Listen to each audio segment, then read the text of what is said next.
প্রশাসনের ভেতর যারা ঘাপটি মেরে আছে তারাই শেখ হাসিনার পরিকল্পনা বাস্তবায়নের কাজ করছে মন্তব্য করেছেন বিএনপির সিনিয়র যুগ্ম মহাসচিব রুহুল কবির রিজভী। বৃহস্পতিবার দুপুরে বিএনপির ভারপ্রাপ্ত চেয়ারম্যান তারেক রহমানের পক্ষ থেকে ব্রাহ্মণবাড়িয়ায় এক স্কুল ছাত্রের হাতে উপহার সামগ্রী তুলে দেন তিনি। সাংবাদিকদের সামনে বলেন, অন্তর্বর্তী সরকারকে ব্যর্থ করার ষড়যন্ত্র চলছে, তাদের লক্ষ্য নির্বাচন বানচাল করা।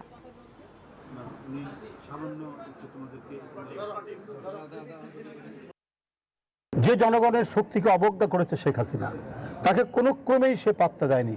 আলটিমেটলি তাকে জনগণের শক্তির কাছেই, ছাত্র জনতার আন্দোলনের কাছেই পরাজিত হয়েছে।